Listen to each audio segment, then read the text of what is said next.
Welcome to episode 51 of the Empowering Ability Podcast.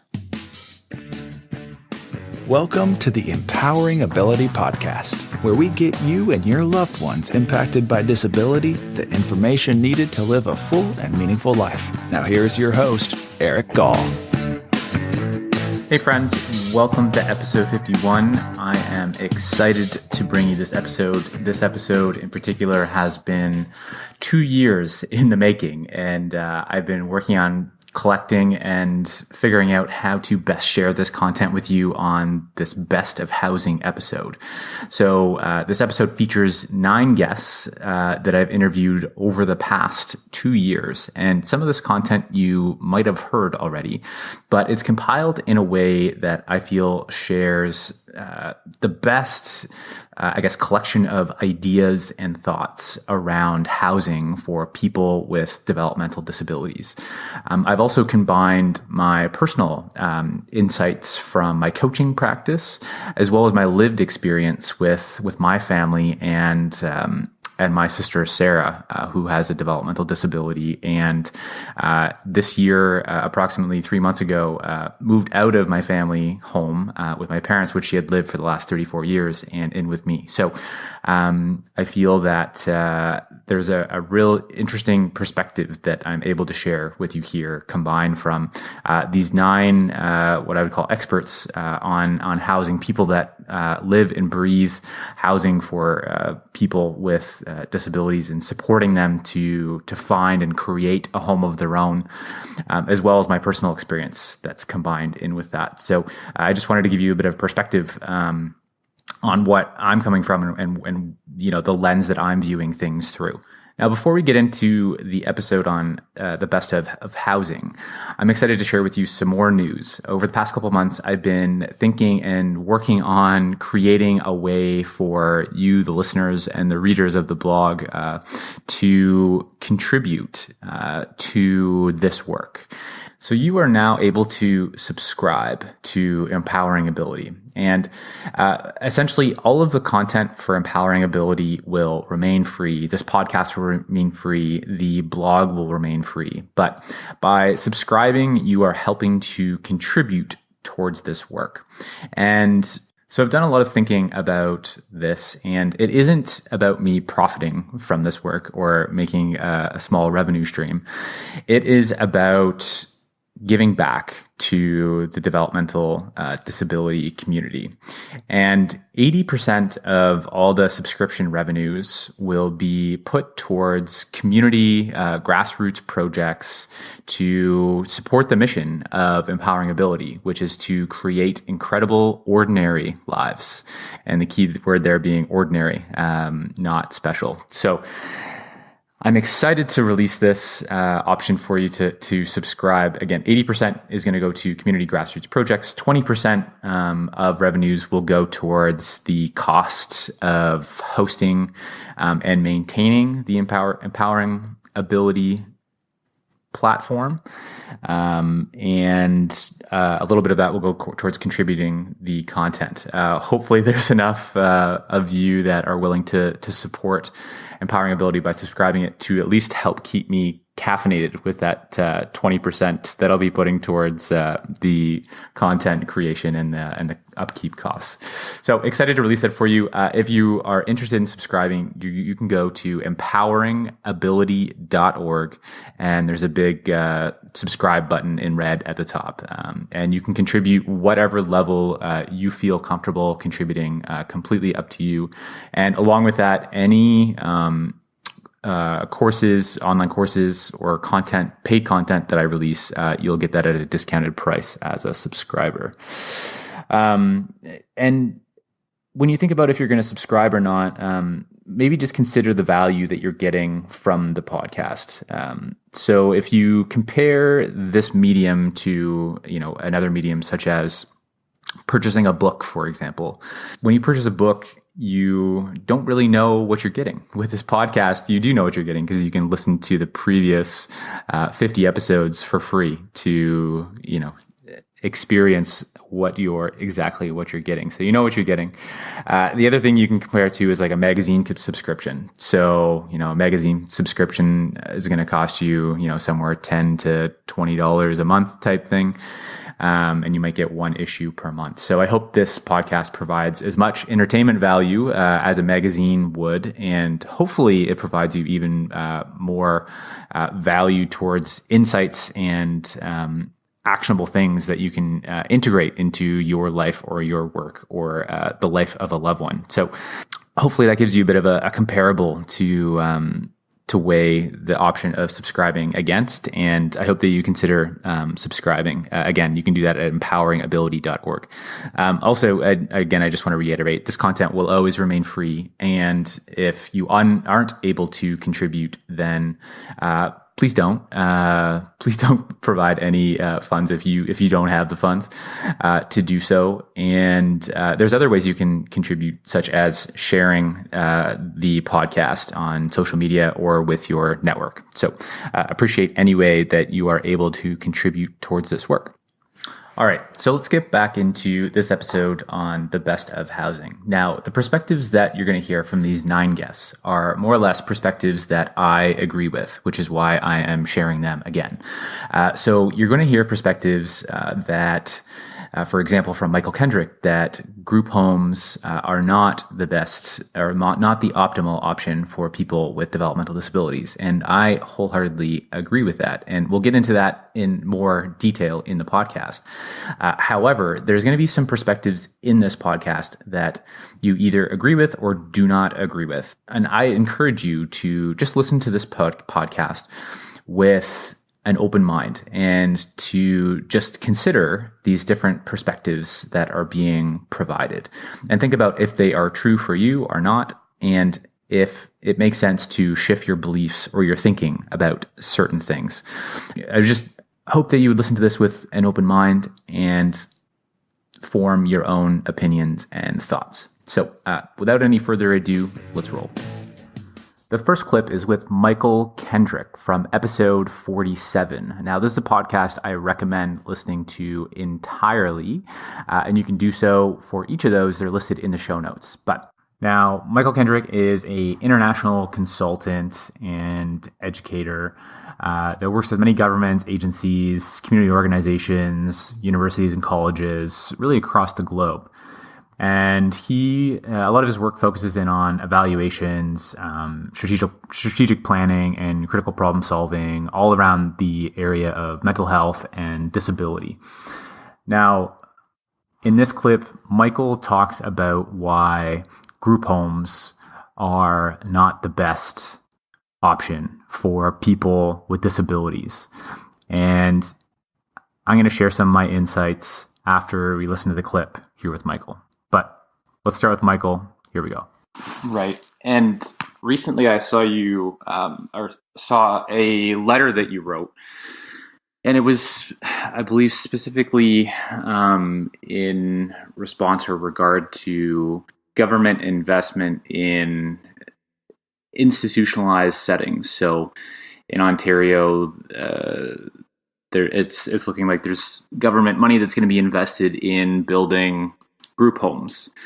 Why is that not the best idea? Okay, well, a couple of things about this. First of all, group homes are based on the premise that people with disabilities should live with each other, and that they would always be compatible and whatnot. And that's simply nonsensical, that people should choose to live with people because they have something in common with them besides a disability.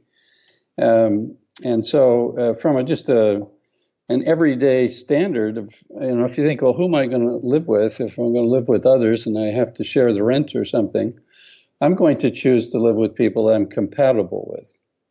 And so group homes really have a history of putting people together to live together that are incompatible. And that creates not just the problem of segregation, but also if you like, a kind of misfit of people being forced to live with each other who aren't choosing to do it. It's involuntary, it's forced shared living. But it's also can be quite upsetting for people because it creates very often a very stressful existence for people. So that's just on the personal kind of level for the person. Secondly, it creates the idea that that's the only option for people with disabilities. When in fact we have provinces like Newfoundland that back in the beginning when they're just introducing group homes in Canada, they decided they weren't going to do group homes. They were going to have other living arrangements for people that are more inclusive and more individualized. And they've never had to do group homes. So the Ontario premise that the only option or the best option is group homes is, I think, quite questionable. And I think personally, from my own experience, having evaluated the services in multiple countries and looked at the actual story of people's lives many times over, I find the individualized one person at a time arrangements much better for people because it gives you not just one choice, it gives you thousands of different choices in terms of finding a living arrangement that suits you, because there are many different living arrangements besides group homes. And it doesn't mean that if you don't live in a group home, you're going to live alone in an apartment. That you can live alone in an apartment. Some people prefer that.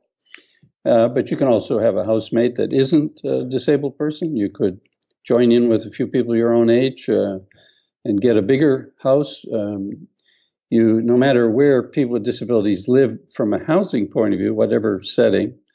For instance, there are people with disabilities that own their own home because they were fortunate enough to have a family that helped them acquire a home of their own that they owned, but many rent.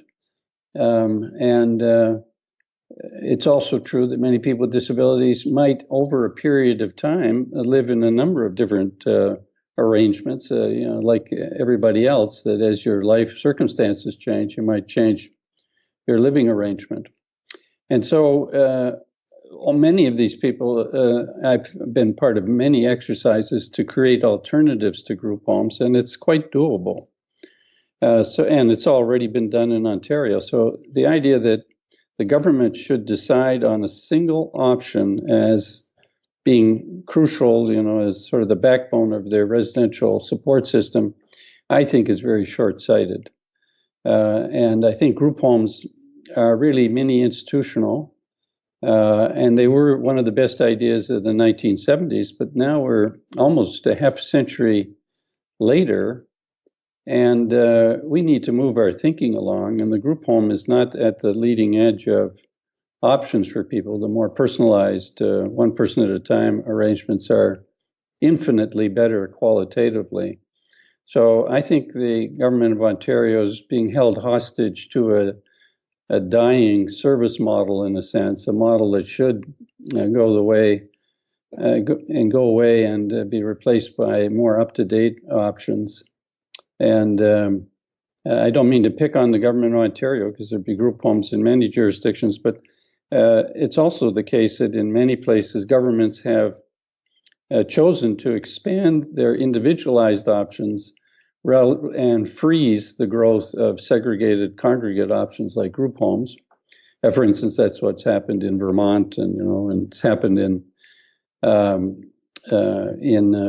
instance, in the Australian context by essentially giving people the individual funding to create one person at a time arrangements if that's what they want. So I don't think from a technical point of view that it's all that difficult to create more individualized options, but both the service providers and the government of Ontario seem convinced that that's the case, and I think history will show that they were deeply misguided in doing so. And it also revealed that they were told this. They've been told that they were misguided, and they've chosen to ignore that advice. So I think in this sense, history will have a lot to judge them on in terms of how they've missed a great opportunity in 2018 to put an end to segregation, freeze it, and to scale back the group homes and if you like, grow the more individualized, more socially inclusive, more, if you like, tailor-made options. Now, from that clip, what Michael helped me really understand is that group homes are forced shared living. People perceive that group homes are the only option. So in a lot of jurisdictions, group homes are just the default option. It's the only option. It's the government supported option. Therefore, we have to accept that. And simply, that's just not true. We have choice. We have other things to consider. And we really need to start thinking about what the best option is for the individual and the family. And if we're not quite there yet, I want to share with you a perspective from Lynn Siegel. And Lynn is the CEO of Hope House in Virginia. And she's been with the organization quite a long time and has been leading this organization for a long time. And all the way back in the 1980s, they started the process of shutting down all of their group homes. And in this clip, Lynn shares why they did that. Now, if you listen to the whole podcast with Lynn, which is episode 45, Lynn will share kind of their process on how they did that. If your organization's going down the same path or interested in this path, it's a great podcast episode to listen to. Here's a clip of my conversation with Lynn. This organization, Hope House, that you're leading, has gone through a tremendous amount of change. So first off, a visionary organization that started the first group home. So going from institutions to group homes, definitely a step in the right direction for people. But as you mentioned, you have 125 people living in their own home, which is quite an awesome thing. So can you, I guess, share with us, like, how did that transition happen? Yes. So this was 1984, and we asked everyone in the organization, we're doing our annual satisfaction check-in. We asked everyone if they liked living where they were living. And at this point, we had 14 group homes, fairly large group homes, 8-bed or even a couple of 10 beds. And everyone said yes, they liked where they were living. And it is odd to ask 120-some folks one question and everybody answers it the same way, especially when it's a personalized question. It's not like, is it raining? Is it sunny? It was a personalized question. So we decided to reword it. And we reworded it changed it very slightly. And we asked, how do you want to live? And it opened the floodgates of very individualized and personalized responses. But they did fall, when we talked to everyone, they fell into 3 major categories. And the first and most dominant one was, I want my own home. That this group home, no matter how many times you tell me it's my home, I don't control who lives here. I don't control who works here. I don't control sometimes even what I eat or what I watch on TV. I don't own the key. This is not my home. This is your home.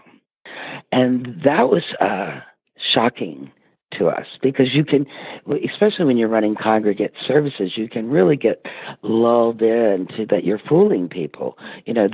Your home is where I work, but still it's your home. And we weren't fooling anyone.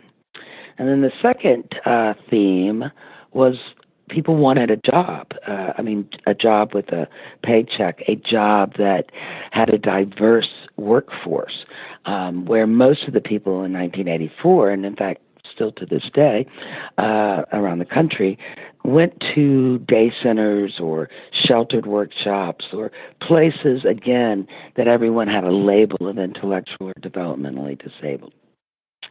And so there was nothing like that happening for people.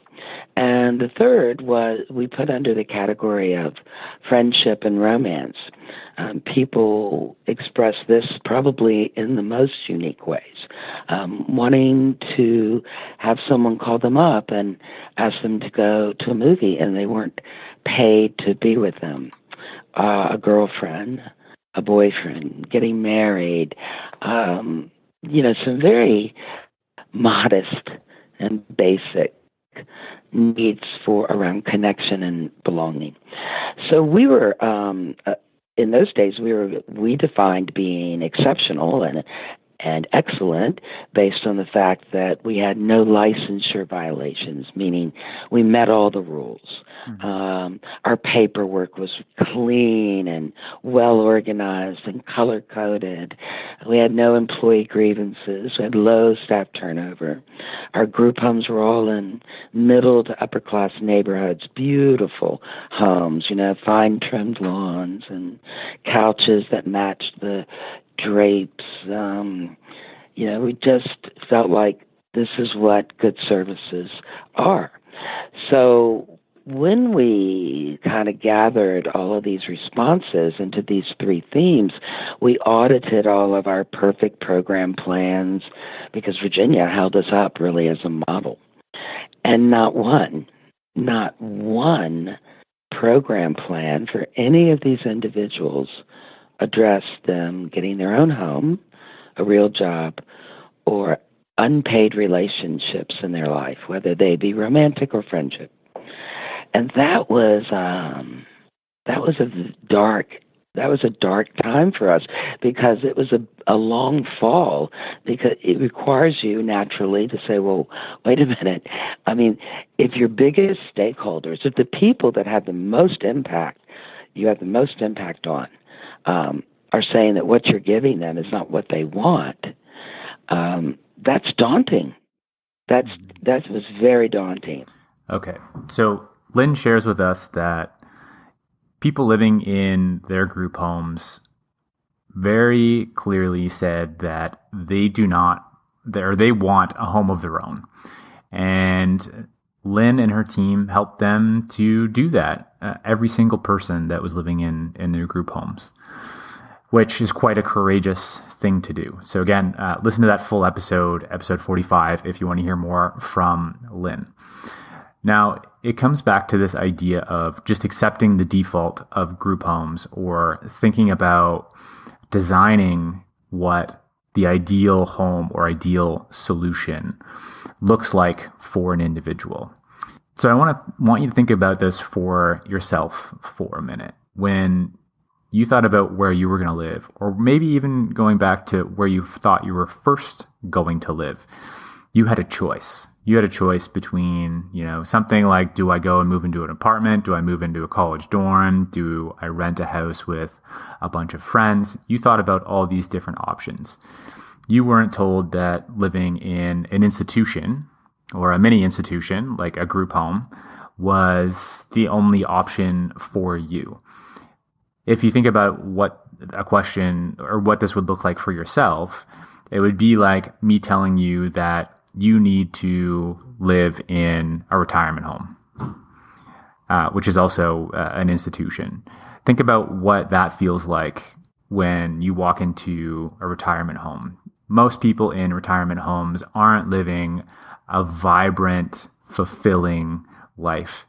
Yes, I understand that those individuals are at the end of their, a lot of people living there are at the end of or nearing the end of their life in this time on this planet. But now think about the, 90-year-old who's living on their own, has their own apartment, and is full of joy and doing the activities that they love. I think that helps to provide some context or a frame for us to look at what it looks like for an individual that is being told that they have to live in a group home and that it's the only option. So think about it for yourself. If you're being told that you had to go live in a nursing home or a retirement home, how would you feel about that?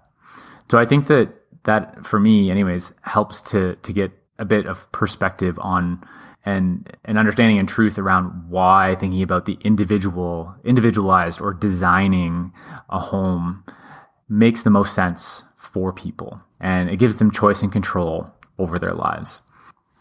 Now, my intentions behind sharing this perspective is because it's a perspective I believe to be true and I believe to be best for people with developmental disabilities to have, and it provides them most choice and control over their lives. And I realize that if you are currently working for an organization or leading an organization that runs a group home type model or service, this perspective could rub you the wrong way.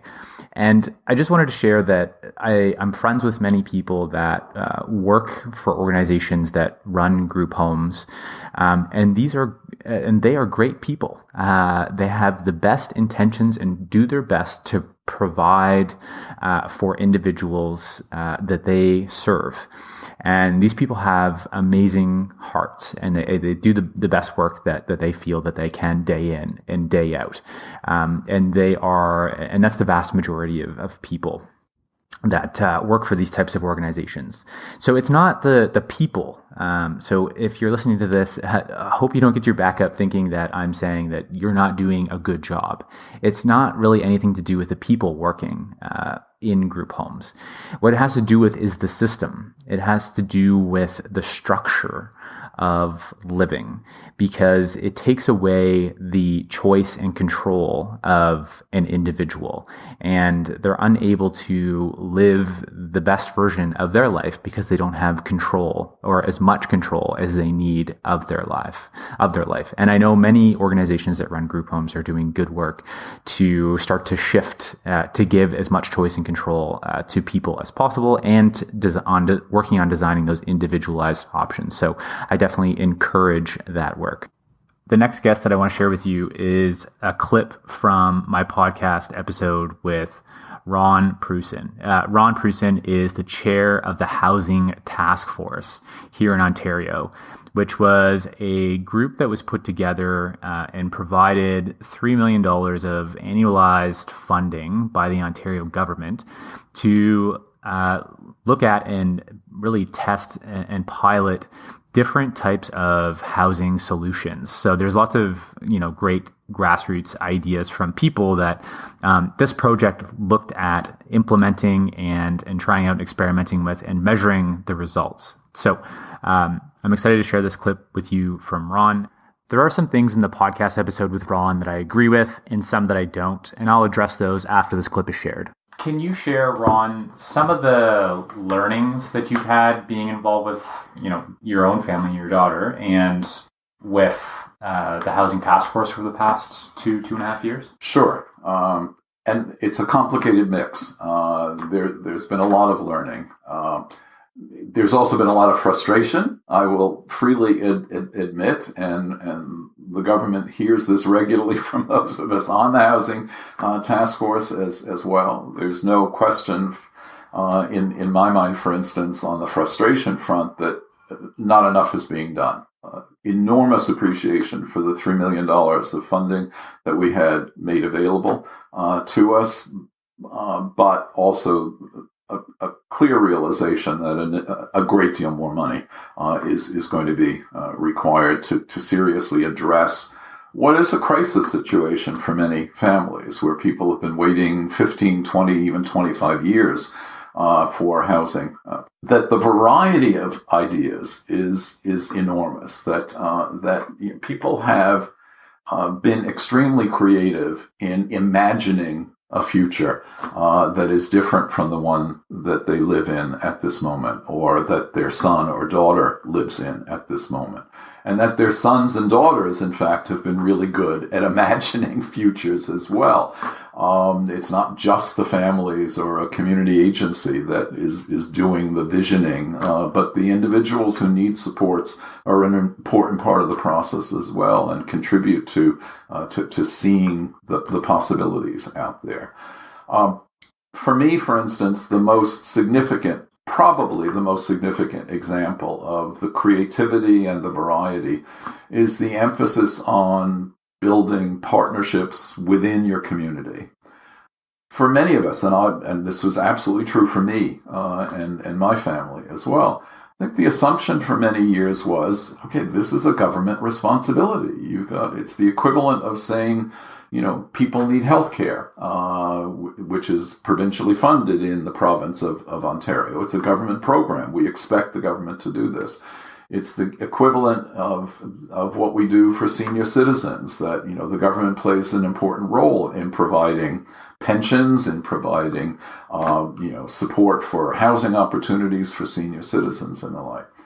It is a government responsibility. There's no question about it, I would argue. And I don't think the government is doing enough. But it's also a community responsibility. And not just because what the community can offer can help to deal with the problems, but because what the community can do will provide better solutions to the problems. I think a key part of understanding the housing crisis, a learning experience for me through the housing task force work, has been the value added of getting the community involved. Not just because you can mobilize some resources, some financial resources that way, but because you develop community for the individual who's going to need support. You develop social opportunities, connections, networks. You develop recreational opportunities. You develop educational and employment opportunities. And that's incredibly important. At the end of the day, the house itself, whether it's an apartment or a room in a group home or a townhouse or whatever, a condominium, it's an important part. It's a crucial part of someone's life experience.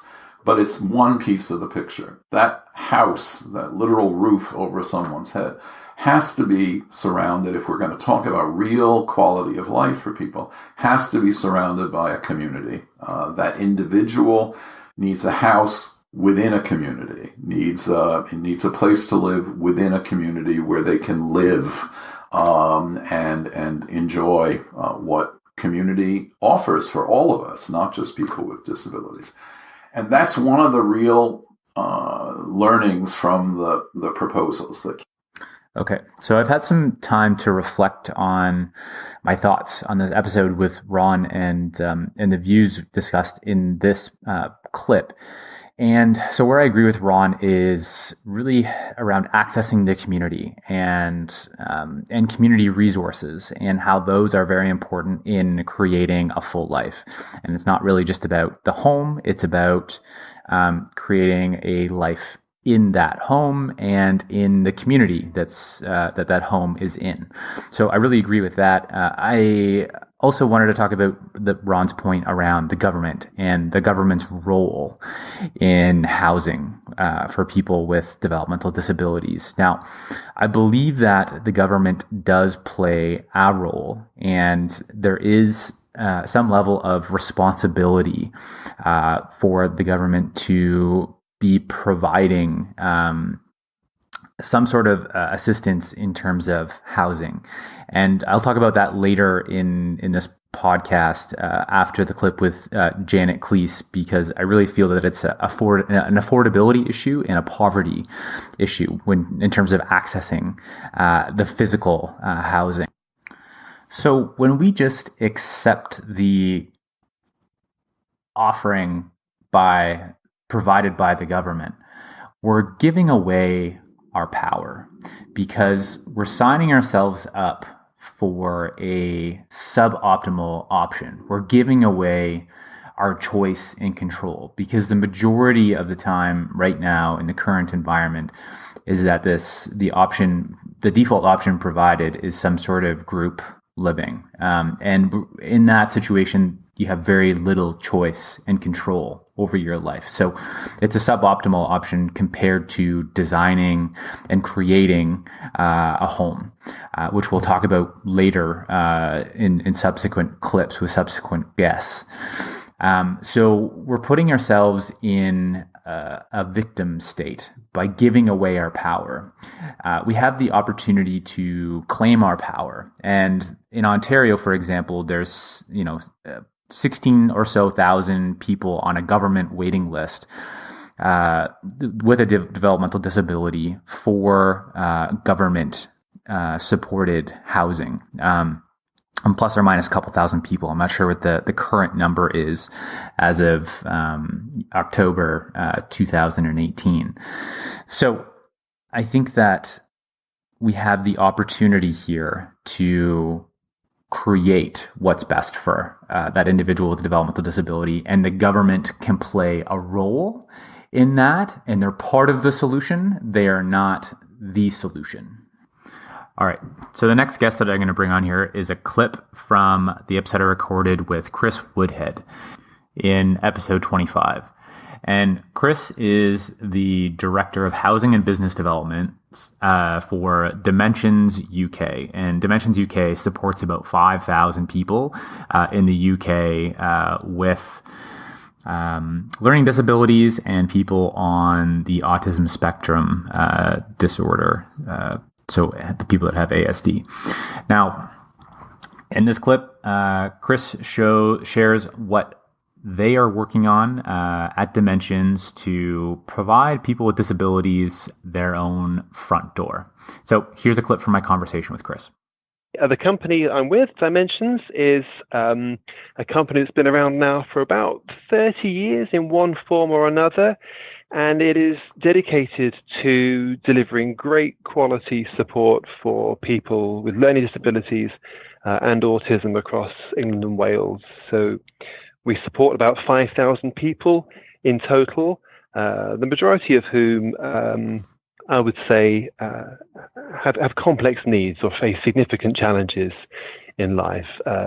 Our company was formed at a time when hospitals and institutions were being closed in the UK. So we grew from a time when people who had complex support needs were being supported to move from institutions, from assessment and treatment units, from long-term residential hospitals to lead ordinary lives in the community. So really being supported to have more choice and control over how they lead their lives. And it's the same objective we've had for 30 years now. So creating and delivering truly personalized services for people who really need them. Right. We've recently been working on a new model for supporting people, which we call Activate. And Activate is a model of support which considers 8 different themes or domains in someone's life and seeks to put in place the right kind of support, but also achievable objectives for the person at the center of that support in each of those domains. And they range from someone's physical health and well-being through the activities and skills that they undertake, their communication and social interaction with people and the environment around them.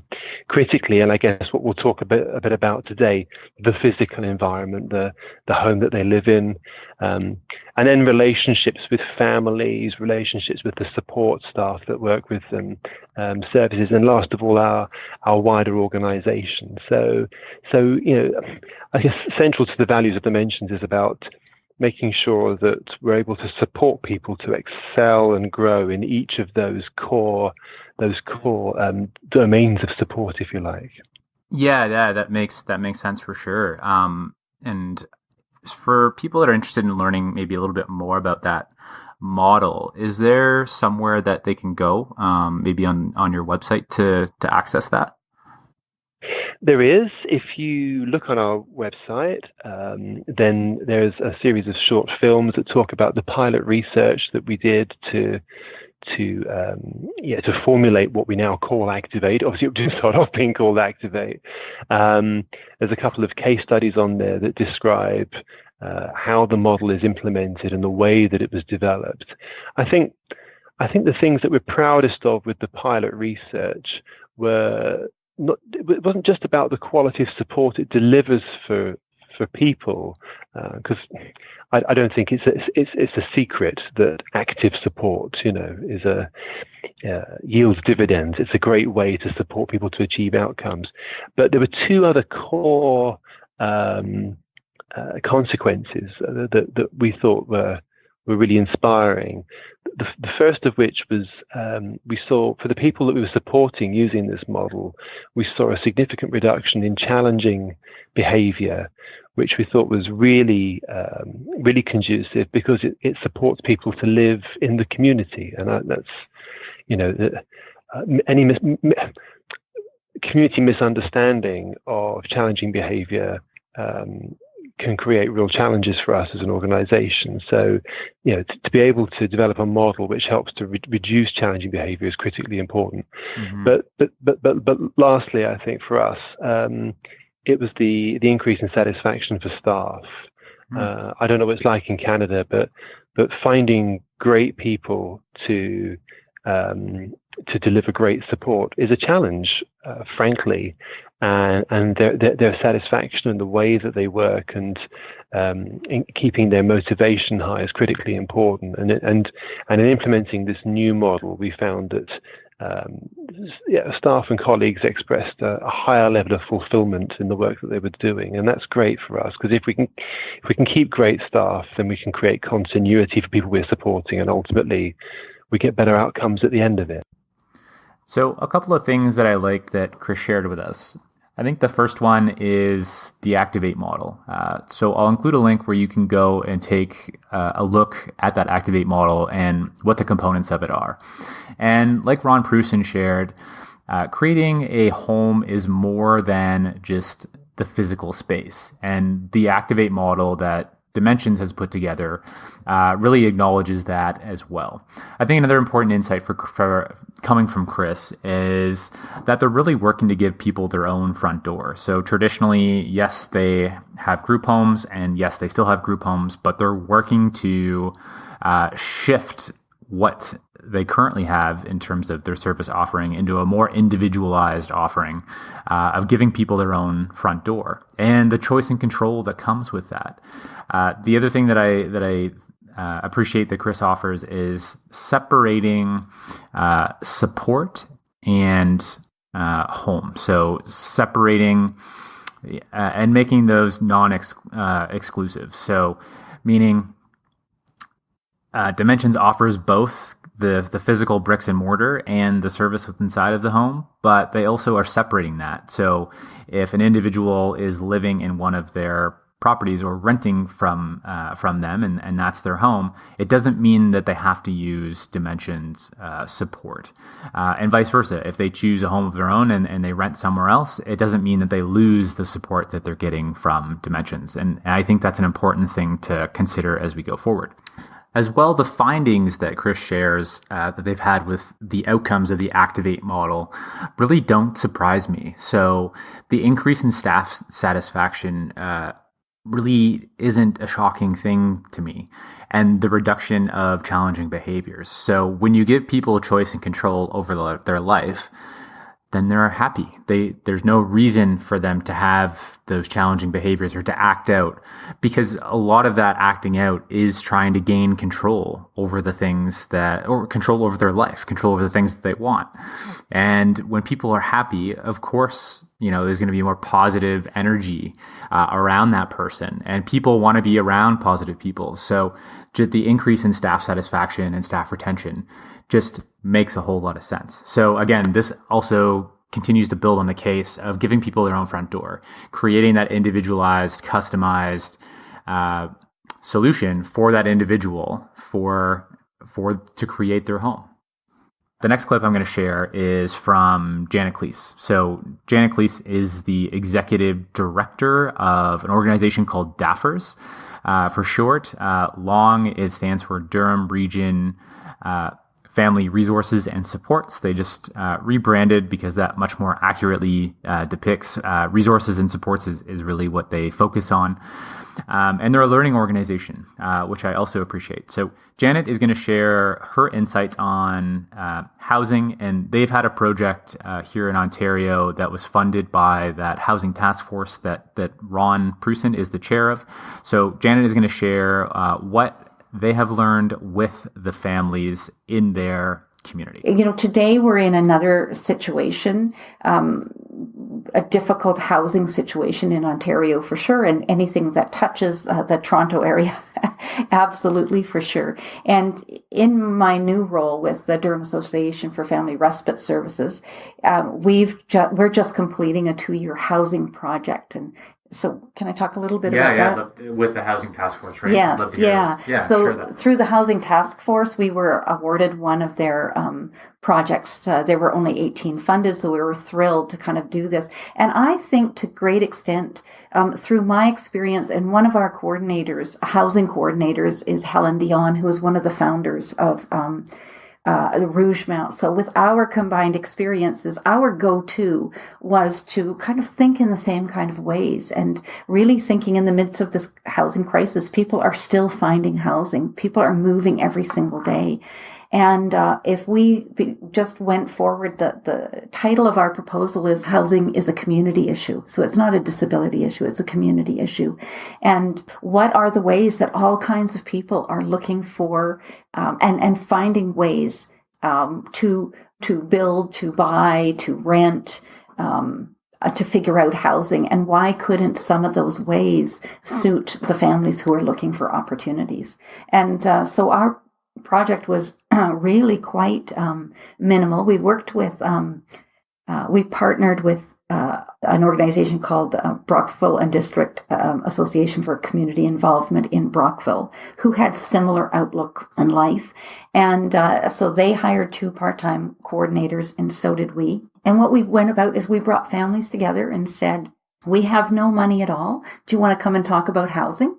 And in Durham Region, 30 families have gathered together to talk about housing with no money on the table. I think that absolutely fascinating. And shows how important it is, and how understanding families are that they are going to be part of the solution. That they are not, we just said this isn't even an MCSS issue. It doesn't really belong at the Ministry of Community and Social Services. It belongs with housing. And mostly the issues that are faced with families with a disability, families with a family member with a disability, it really is affordability issues, not disability. Because even if people need renovations and accommodations in their housing, the reason people don't do it is a cost issue, not anything else, right? And so we really need to ally ourselves with all of the people that are struggling for housing, across Ontario, across Canada. And in the midst of that, there are things like Habitat for Homes. There's things like options for homes in the Toronto area that helps more affordable ownership happen. There's all kinds of stuff happening in ordinary housing sector that our families didn't know anything about. And so what we brought, the other coordinator has real estate background. So we've got, Helen with intentional community background. We have Kim with her real estate background. And we started to explore. We brought in people to talk about different kinds of financing. We brought in people to talk about equity co-ops and other forms of social housing. Families came together, and we had a night where everyone took one area of kinds of ways that we knew housing was being built, co-housing, cooperatives. They did research, made posters, and came together for an evening and shared their learning with each other. People talked a lot about renovations, and one family says, I renovated a second apartment into our home. So our son, even though he still lives with us, has some separate space. And then when he got support, the support could be separate. And he has a much more typical adult lifestyle than when he lived with us. And lots of families were thinking, oh, well, that's a good idea. That's with limited funds, that's a really smart next step, right? So over the course of our project, we have had 6 families either move to a home with a second apartment or create one in their home. So major steps. Some people have done that as a forever thing. They think that's exactly how they'd like their family to live into the future. And some families have said, we just like to get a taste of what it feels like to live separately. We think this is a step toward a home of his own. And maybe we can sell our place and afford something at that point in time. So they're in charge of what the next steps might be. And 12 families got together and said, whenever we try to talk to builders or whatever, and we're just 1 or 2 families, or we're just loosely connected, they're not taking us really seriously. So let's incorporate. So we have this brand new incorporated family group called the Intentionally Built Community. And what they are, they're an entity that is going to partner with builders in order to build, when they're doing big builds, that they will keep in mind 2 or 3 units for people with disabilities in a larger build, and talk about how to make those units, the whole building, but those units in particular, affordable. Right. Mm-hmm. And we have people being really creative about, one family is talking about selling a larger family home, and maybe they'll have money for 2 down payments on 2 condos that will be in the same building. And when they no longer can be there or pass away, their daughter will be well established in the building. Right. Mm-hmm. So all of these creative ideas, that families are just working away on. And the change really comes when they think that it is their issue to work on. They understand they have different kinds of sets of assets. And that's not to say that this is affordable for everyone. So they do have some clear asks, right? And they would really like to see portable housing subsidies. So you can have a housing subsidy by moving into social housing, but it's not the neighborhood that everyone wants, because that's not where they grew up or they have their connections. So if people could have portable subsidies and add that to a regular rent, they could really open up where they might live in their community. Mm-hmm. If families with less means could have access to some renovation dollars, and they could renovate a second apartment into their home, which actually contributes to the housing stock in the whole community. So when that family moves on or whatever happens, there's a 2 dwellings within one house available. Right. Some of the families are saying, in the fullness of time, I'm going to leave my house to my son. He can move into the main section and he can rent out the other apartment. So there could be a paying tenant, but hopefully a friendly paying tenant, but a paying tenant that might look after taxes and other costs. Mm-hmm. Mm-hmm. So we've just had a plethora of creative ideas created through this project. Yeah, I love the approach that you've taken, really embodied that theme of how housing is a community issue. Yeah. And you haven't just sat in your office and thought about, okay, what's the best solution? It's, let's engage families and let's get some ideas out and let's all take some ownership in this. Yeah. And I think it's really smart to look at it as like you said, a housing issue, not a disability. Well, and one of the things that happens is when it's done within MCSS, what they provide services and resources and supports, right? But if they're in charge of housing, they build the residential services, right? And so we need to keep those things separate. A house is, it might work for a time, but then you sell it and you've got an asset. Whereas in a service, you've got a place in that service, and then they might move you to another place where there's a vacancy. It's a whole other ballgame. Families only have to think about their own son or daughter and what works best. Right. But we have to make that more affordable.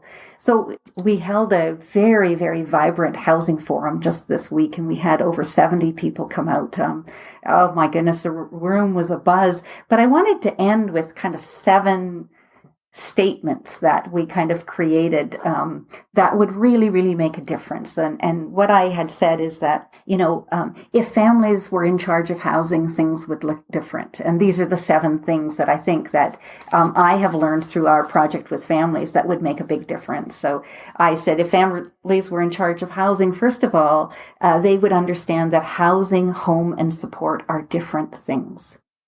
So that housing is just a structure.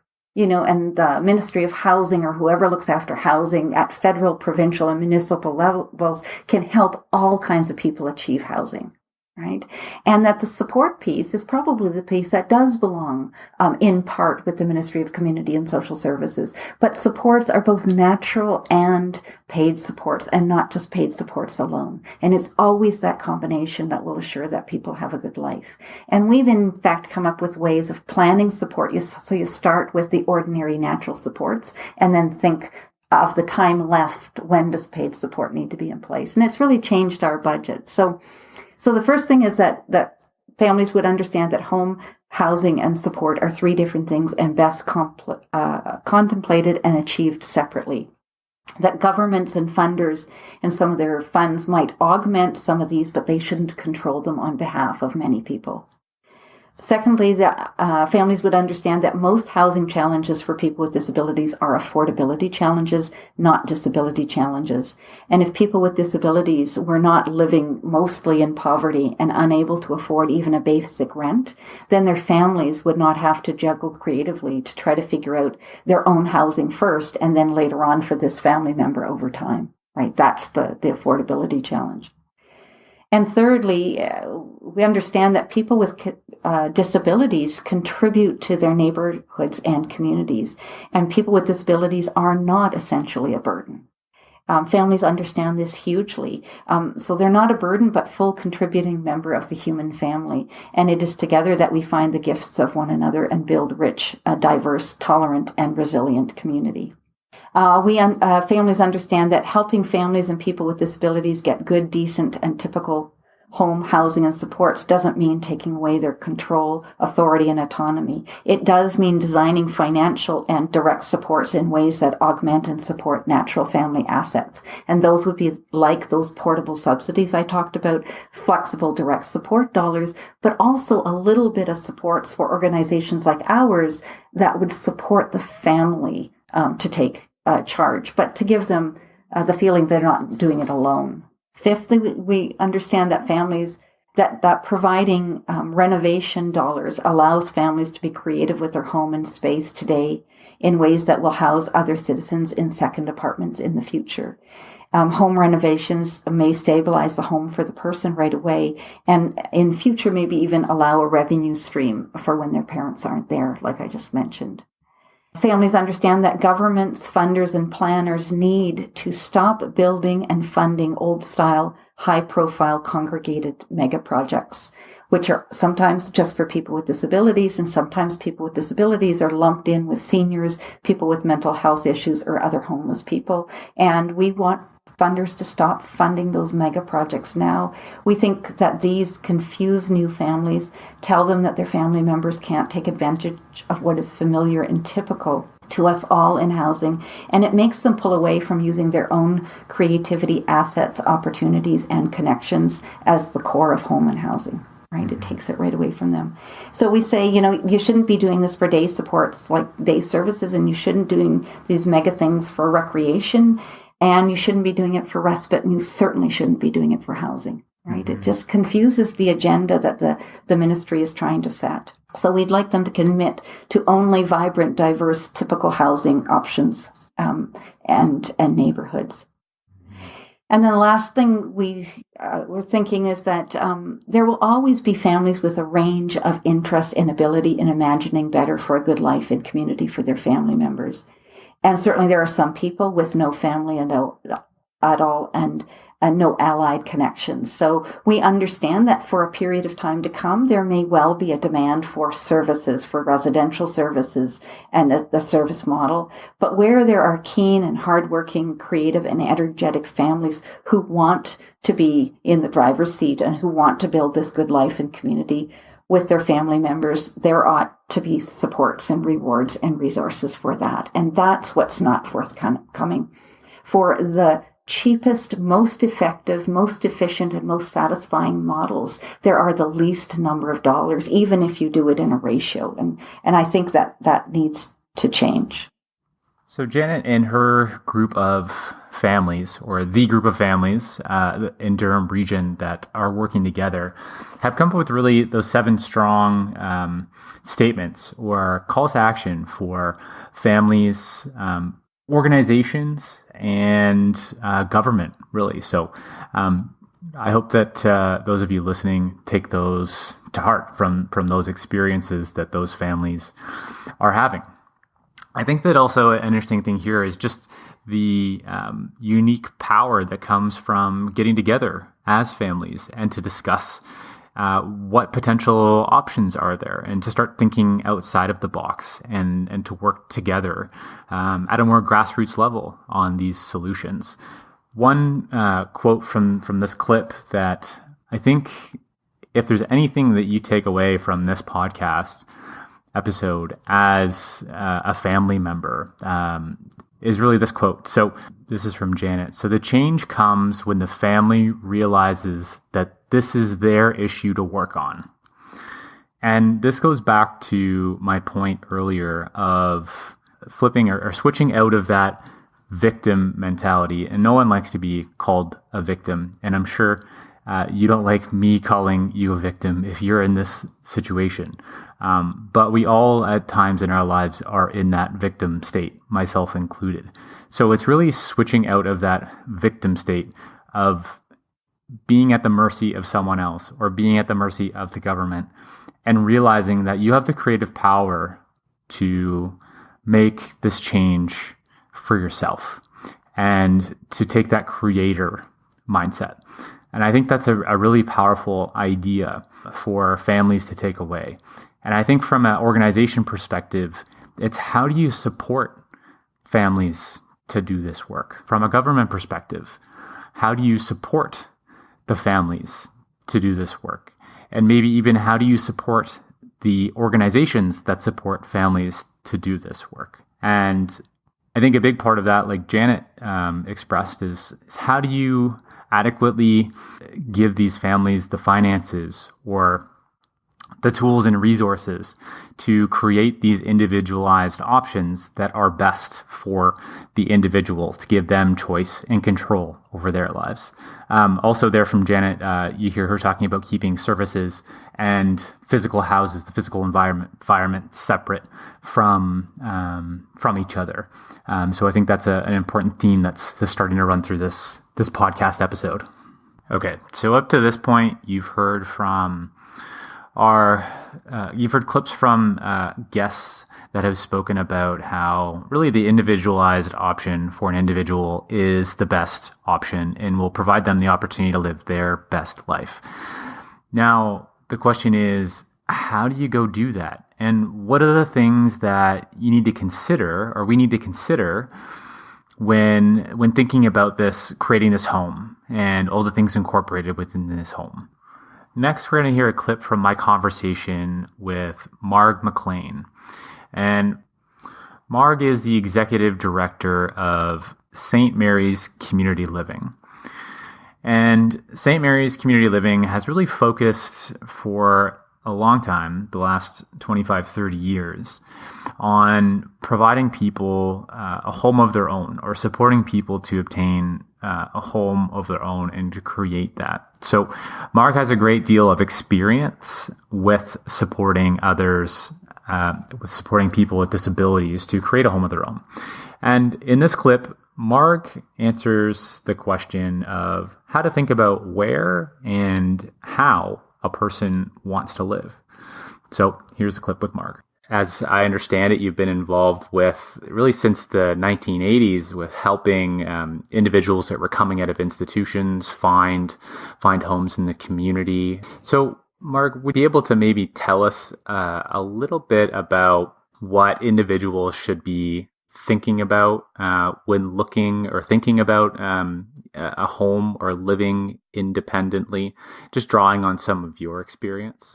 Yeah, that's a really good question, Eric, because I think it's really important for individuals and their families to think of all the things that need to be thought about when you're thinking about a home. And that can be everything from, what building I want to live in. Is it an apartment in a complex? And even actually before that, which community do I want to live in? So there are many people who have been raised in the country and they may choose country living. But if they choose country living, then there may be some barriers to that, like transportation.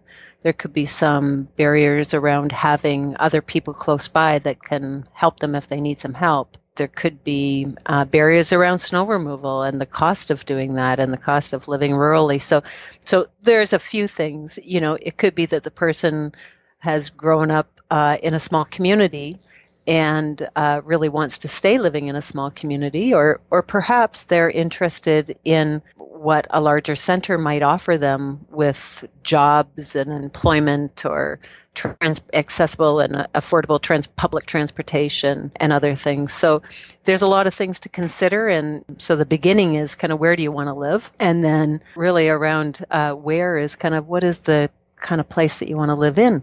Some people really do well in an apartment building, for example, because they get to see their neighbors as they come in and out. They build relationships that way, and they really like the idea of not having to do, any outdoor maintenance or any of those kind of things.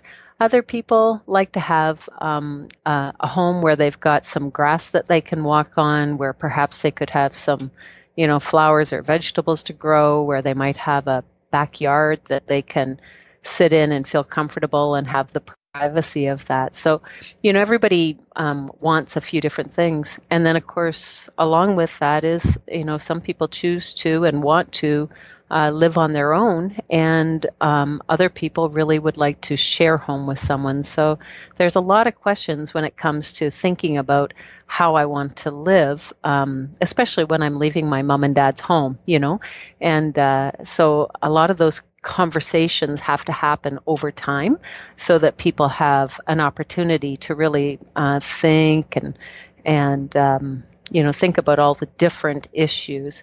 Housing is, and where and how you want to live is probably one of the most fundamental questions that we need to explore and create a vision for ourselves. So now Mark has us thinking around, some questions that we should be asking ourselves and asking our loved one with a disability about what a home potentially could look like, and where they might want that home to be. And I encourage you to listen to the full podcast with Mark.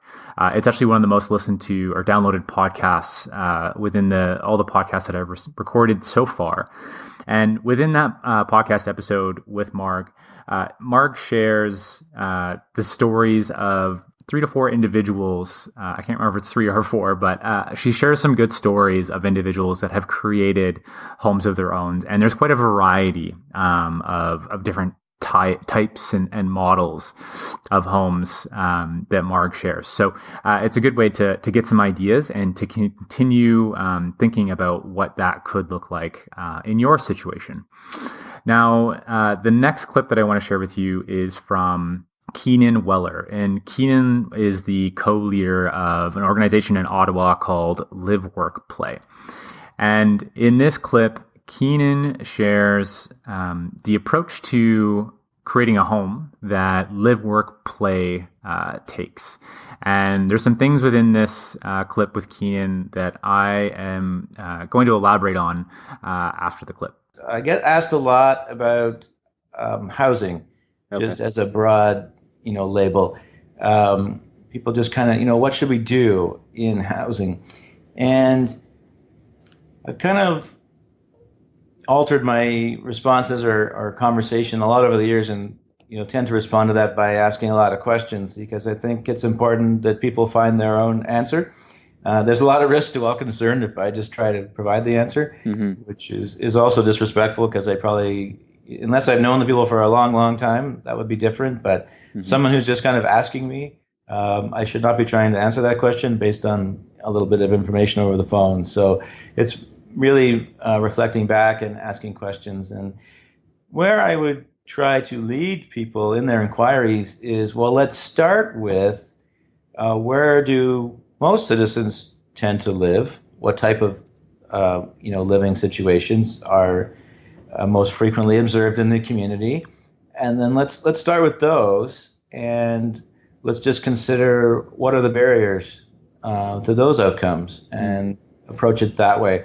I think it's less productive, or certainly shuts down, closes a lot of doors or windows and opportunities if it just starts with kind of what is the systemic, what's the systemic one-size-fits-all perfect housing solution, and really saying, well, it's really about your son or daughter. What are they like? How much do they value privacy? How much do you even know about that? Have they had many experiences outside of the family home? So on what basis would we make these sorts of decisions that we're announcing, I think they'd like to have a roommate. Well, how do we know this? Most people don't. Over time, most people do not. They would value their privacy. Not saying that, a group of people choosing to live together, that it's wrong or that you shouldn't, but it's more about how do we know that that's an informed choice, and how we considered, what that means in terms of loss of privacy and how we're going to manage that household. And so really, I think, to cut to the chase, with a lot of people, I would say, well, have you considered an apartment? And they're like, an apartment? I'm like, yeah, you move out of your parents' house and you rent an apartment. Yeah. A normal life journey. And then really, let's just knuckle down. What are the barriers to that? And, a lot of it is safety concerns. And so, if someone was working with us on that process, if they identified with us, this is, we're really confident, this is what Joe wants, and these are the barriers we see, and can you help us work through those? And that is, some really exciting work that we do, and just tackling one by one. I think that's what we would suggest, is look at it as a journey, and what are some of the steps along the way, and it's okay to go out of sequence, and also maybe letting go of some things that a family may have decided are important, and as a kind of outside observer, and you're thinking, well, is that important? Does someone have to, for example, be able to use a stove? Should we say, if you can't use a stove, you shouldn't live in your own apartment? Because I will hear these types of things from time to time. Well, once you learn to use a stove, then it's okay. And then I'm saying, well, what if it never happens? What if that's just not a good tool for that person for various reasons? Are there not people in the world who don't use a stove, and yet they don't live in a group home? Well, yeah, I guess there are. I'm like, okay, so maybe that's not the way to go about it, listing all the things a person can't do as reasons why a certain, living situation is not possible. So we've had all kinds of interesting things, someone that had a challenge with shaving. We've had appliance troubles, and we've learned all kinds of interesting things about technology and tools. And, there are dishwashers and microwaves, and, there are iPads and technologies with reminders and ways of people getting in touch when there's a problem. And so I think as we as an agency have worked on being less obtrusive in people's lives, how can we get ourselves more and more in the background so they can thrive and grow, and also not be stigmatized by having us hanging around?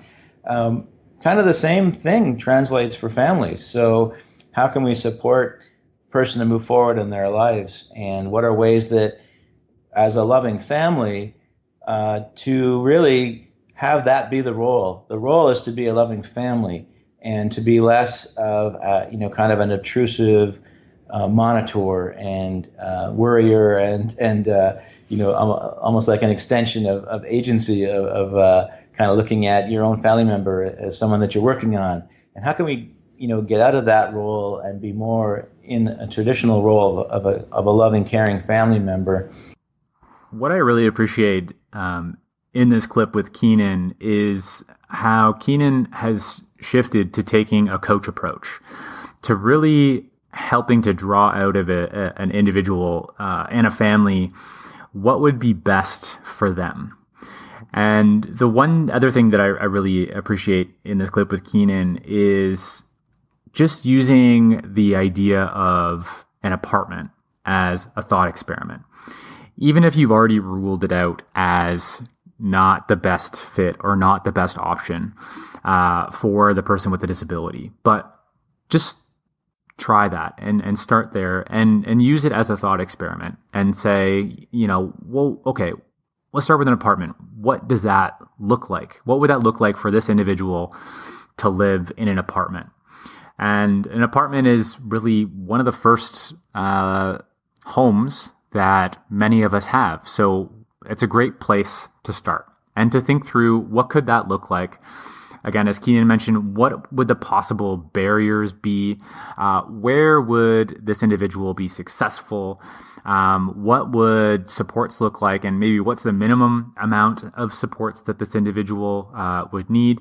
But just to really use that and to think through it and to visualize what that would look like coming to life. And I think that's a great way to start to think about creating a home, even if you don't think right now that an apartment is the right first step. So some good thoughts and insights from Keenan. And I'd also encourage people that are supporting others with disabilities to create a home, to take that coach approach, to not tell people what's right for them, but to really be curious and to use inquiry, asking questions to help them come to their own conclusions and to help them break down barriers and really be that coach for them. So our next guest is Jessica Cave, and Jessica is a facilitator that focuses in and around housing for an organization in the Kitchener-Waterloo area called Bridges to Belonging.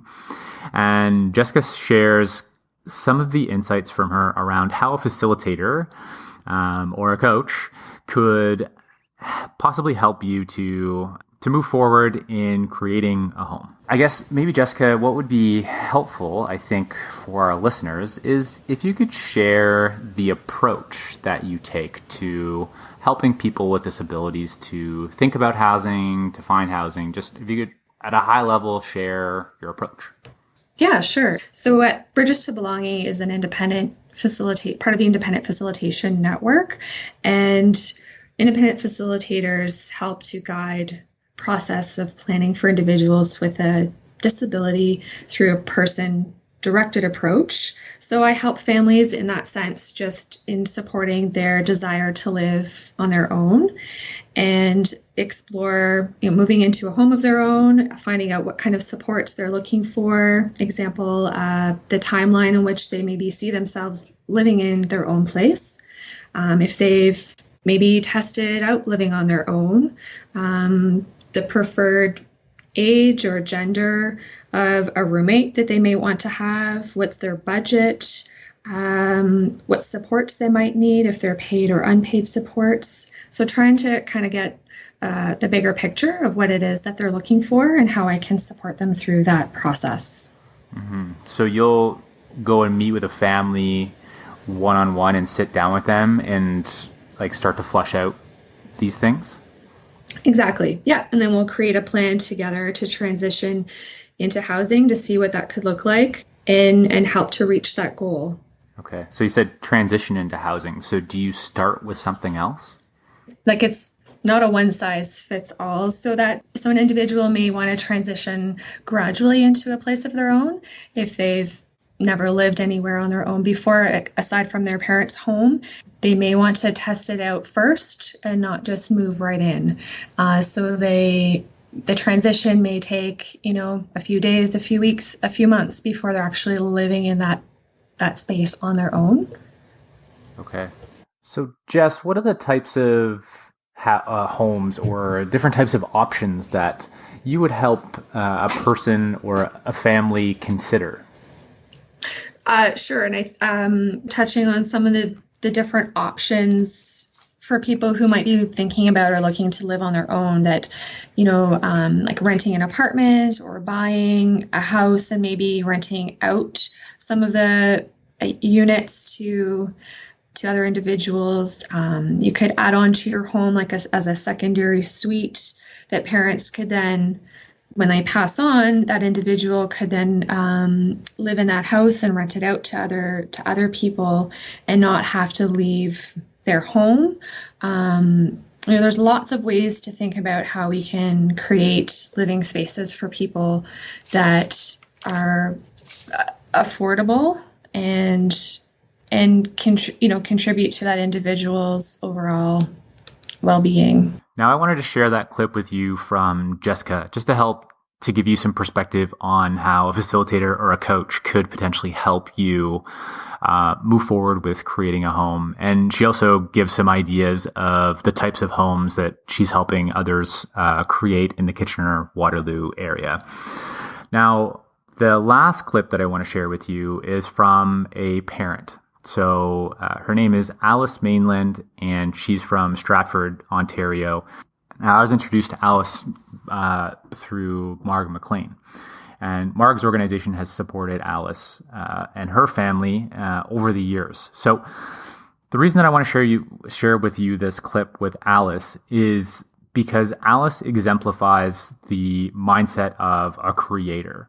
So this clip isn't necessarily specifically around housing, but it's a good example of how a family can create their solution around, and this specifically is around support and creating a support solution. And just being open and knocking down doors and trying to figure out all the possible different combinations of support and not just accepting the default and not waiting for the government to provide her family a solution. So that's why I'm sharing this clip with Alice. And I think it's a good example of creating a solution and taking control and power over your life and the life that you can create for your loved one. So here's the clip with Alice. My husband and I realized that we had a problem in front of us. That problem is my husband was working part-time so that he could be here when our son left for school at 8:30 and returned home from school at 3:30, which was grand, but all of a sudden that was going to stop. And what was going to have to happen? At that point, my husband and I were considering who was going to have to quit working. Basically, that second income was going to have to stop for our home because there was no other resource short of a couple of hours a day, a couple of hours, maybe a couple of times a week available in terms of a PSW or some type of support. That wasn't going to cut it if we're going to stay he was going to stay working. So I started making phone calls, multiple phone calls to various agencies, and I was on the phone with our local member of parliament. I was on the phone with people in the municipality, with our local LARSH association, and Stratford and St. Mary's Community Living. I basically called anyone who had a phone number who I thought might help. And I was so fortunate because there were a couple of individuals who I was able to get a hold of who were willing to sit down collectively. So we were able to pull several agencies together and came up with a strategy. And I was,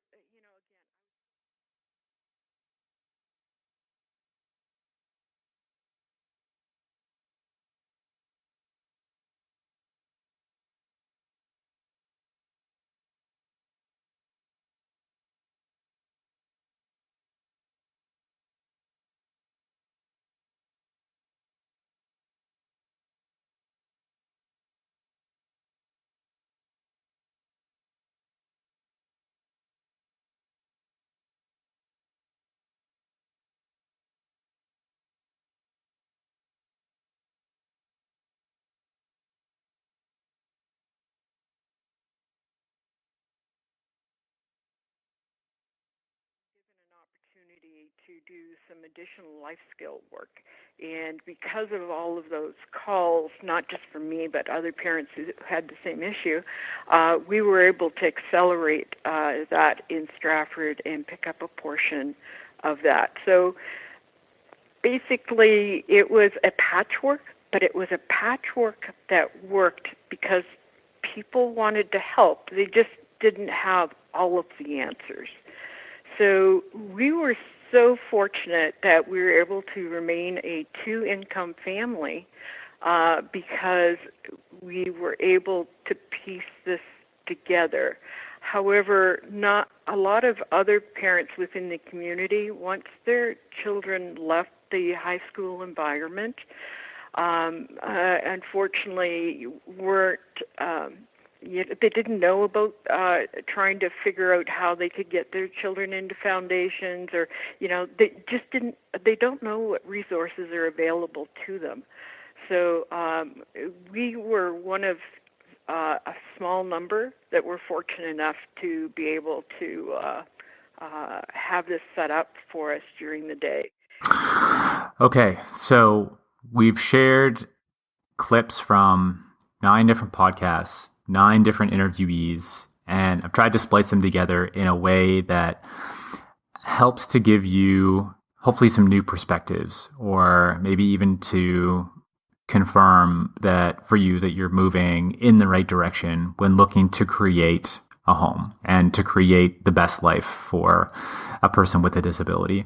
So what's next? Now, all of this can seem a little bit daunting, and I'm not going to sugarcoat it. It is a lot of work. I've gone through this journey with my family and my sister, Sarah. Now, as I've mentioned a couple of times previously in previous podcast episodes, but as you think about this for your own family, or maybe even as a supporter, how do you support someone going through this journey and to do this type of thinking around what is the best option? What is the best individualized option for this person? I've created a workbook that asks several different questions for you to consider and to practice some inquiry. And have had the first version of this workbook out there for a while. Over 100 people have downloaded it and used it, and I hope that's been of value to people. I've done an update to this workbook, and I've included a link to it, so version 2 of the workbook, which will help you do some of that important thinking around what is the most important things for my family member, and what are the first steps that we can take to move forward and action it. I hope this podcast was valuable, and it gave you some insights and some perspective on what creating a home looks like for an individual to help them live their best possible life. And as I mentioned at the beginning of this podcast, there's now an opportunity for you to subscribe to the podcast, to contribute towards creating incredible, ordinary lives for people with developmental disabilities. And 80% of any subscription revenues will go directly towards community grassroots initiatives to create incredible, ordinary lives. And the other 20% will be put towards put towards the maintenance, hosting, and content creation costs that go towards this. And hopefully there will be enough left over to keep me well caffeinated and moving forward with creating more content for you that I hope you find valuable. So head over to empoweringability.org if you would like to subscribe and contribute. And thank you so much for listening to the podcast today. If you like this episode and you think you know someone that would benefit, please share it with them. Be a part of the change to think differently about disability.